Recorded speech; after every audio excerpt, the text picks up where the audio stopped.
doing it. But Coach, if you make an opening statement about the game, and then we'll open it up for questions. A heck of a game.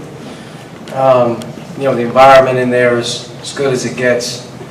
Our fans, right now, when we play a home game, man, second to none. And it's a great feeling because, in this league, it just seems like every single night, man, it's almost impossible to find a way to pull through. But when you're at home, it's very important. And that was a big step for us tonight, being able to pull this one out. I give Michigan State a lot of credit. They took a big punch early, and as we knew they would, they came right back and sort of steamrolled it back 6 minutes, 7 minutes of the first half. And then, in the second half, our defense just wasn't as tough. We had a harder time on the ball screens. We didn't impact the ball as much. And when the ball gets zipped around with a team like that, they really stretched us from three. I give our guys credit, though. We found a way to kind of gut it out. Struggled from the foul line again, which is disappointing, but we were able to make enough plays. I thought Al Durham made some really big plays.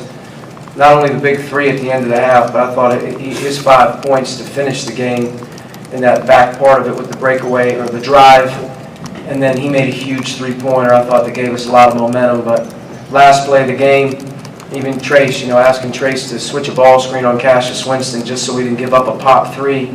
Did a great job of just making him put the ball on the floor so he didn't raise up on him and shoot a three. He just made him get inside the three-point line, which is what we asked him to do, and deflected ball or whatever it may have been. And then Jerome sort of took the anxiety out of the building with making 2 free throws.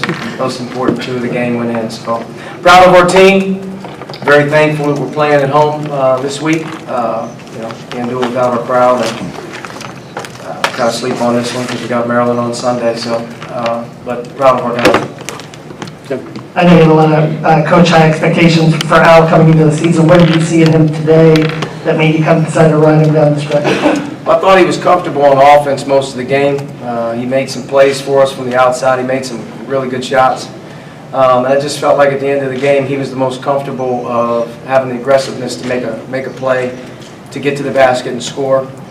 We seem to be bottled up, a lot at the end of the clock here tonight, which is something we obviously got to get better at. But for Al, comes every day, goes to work, never says peep, and to see a guy get rewarded with a couple of go down like he had, is always rewarding. But definitely he was up to task tonight. I thought he played a really nice game. I asked all this, but the more experienced guys went through a lot of tough, close losses last year, and obviously you guys had some injuries and things like that too, but do you see maybe some carryover of those experiences on a night like tonight, especially when Michigan State's giving you that big push early in the second half to not just kind of fall apart, but to understand how to dig in and push back? We have a good camaraderie as a team.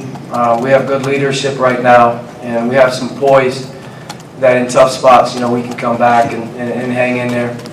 Obviously, we're not perfect by any stretch of this imagination, but I think our team believes that if we do what we need to do, if we play hard, and we compete, we can beat anybody. When you're at home, you have to find a way to dig it out and use that to your advantage. But coming into the last 3:52 or whatever it may have been, very calm, poised group, and the guys that were in the huddle, and even the guys that didn't play as much, I thought we're ready to go. And we'll need the same effort on Sunday. Maryland's a great team, and we're going to need different guys to step up and play. And some guys don't play as much certain days. Some guys have good games and bad games. But part of having a team in the long season is being able to count on each other, night in and night out. That you got a good attitude and you're ready to play. And I can't say enough good things about their attitude and their preparation and just being ready to play. And I do think that the guys that were here last year, I think the guys that were here last year understand how hard it is to win. And you can't take it for granted, and you can't have any slippage when it comes to the daily process. I thought our guys have done a really nice job in the last month, win or lose, of just having a really good approach to the process. I mean, it's hard, but if we lost tonight, it can't be any different. I mean, you got to be ready to go on the next one, and I think that's what we're going to try and do as we come into Maryland, is just put our head down and kind of keep trudging along this conference season. It's a very difficult league. Archie, you talked about the importance of rebounding entering the game, so just kind of an overall assessment from you of how your front court fared tonight, and also anything if you know about Grace Thompson and why he didn't come in the second half with the injury. There's no more important number to our team than rebounding. It's not just this game. This game carries a little bit more weight when you play them because of how good they are and the attention that they give you, that you have to have when you're rebounding. But I thought they only had 5-second shots. Maybe part of it was they were getting back, I don't know. But, you know, I thought our guys rebounded the ball really well for most of the game. We had very few long ones or hustle plays that we didn't get. Maybe the start of the second half was one flurry that we didn't do a good job. But for the most part, we rebounded the ball pretty well. Joey's second shot late in the game, I think he caught one there. It was an air ball, and he flipped it in. Big plays you're going to make. So being able to give that type of effort on the glass is huge. But it's been huge for this team all year. This team has to rebound with our size, and for us to be successful with how we have to play, with who we have and what we're doing. Rebounding is essential. So that's that point. And then obviously I thought Race Thompson was unbelievably good in the game. He played his tail off on both ends of the floor. His best game as a collegiate player. On the lob pass or whatever it was on the 50-50, landed on his lower back at some level, and it locked up and stiffened up on him to the point where he had a really hard time sort of moving around. I don't think it's anything serious, but to say he's going to be sore here for a few days is probably the case. Whether he's available or not Sunday, I don't know, but what I'm hopeful is this isn't something that's, hopefully it's more day to day.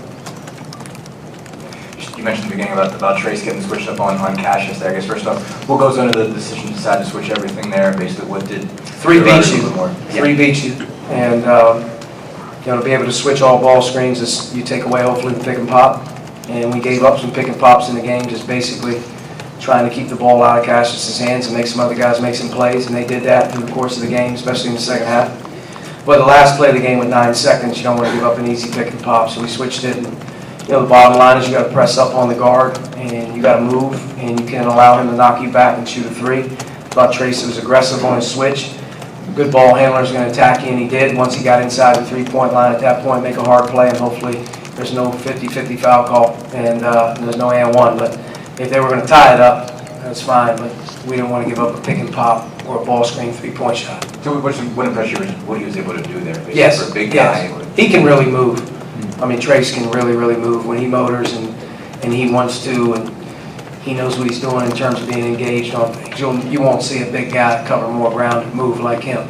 It's one of his great gifts. So for him to be able to do that at the end of the game, we were fine with it. It's just, I thought he executed. He executed. We've had some games that you can go back to against Arkansas where he switched, or even against Rutgers where he switched and dropped. He's more protective. He wasn't protective, and he knew he couldn't be in the situation, so he did a good job executing, and his ability level, obviously he can do whatever you ask him to do.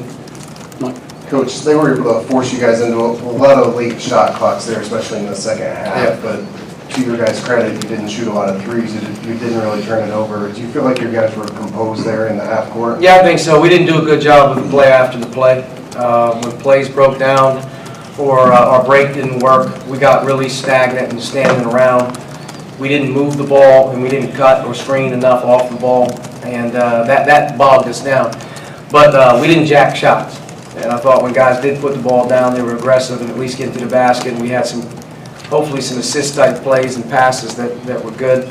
But the late shot clock stuff, kind of happens, in this league. When you're playing, teams just don't let you score, first time. I think early in the game, when we were cooking pretty good, we were in transition a lot. When we were in the half court, they're either going under or they're baiting you, not baiting you, but they're throwing all their marbles at keeping it out of the post. You mentioned that shot that Joey made on the Finney miss. He also had the basket right before that one. He had two early. How important has he been to sort of give this team a little bit more of a blue-collar approach? I can't really put it in weight, but it's not measurable what Joe's meant to us. His everyday approach is something to, as a coach, you marvel at the work ethic, and there's no fake work ethic. He's at it every day. He's given his absolute max on everything that he's doing. He never questioned his effort. And I said this the other night, I don't know who I said it to or when I said it, but he's improved for a first-year player in our system, learning what's going on with new players, he's improved as much as any player I've been around from month to month. If you look at October and November, early December to late December, and now January to late January, I mean, he is absolutely, you know, brought us production that, you know, it just means the world. I mean, like, you know, to have that type of size, his ability level, he can score the ball. He moved tonight, you know, ball screens as well as he has all year. But, you know, to say he hasn't, you know, impacted our team immensely would be an understatement. And part of it is just his attitude, the way he works. He's an unbelievable kid, and that's why we wanted to bring him in when we had a chance to get him. It's just, you bring just such a great high character level to the deal. And, you know, he was able to get, I guess, 14 and 6 tonight, man, and he earned them all. All right, Coach, thank you. Thank you.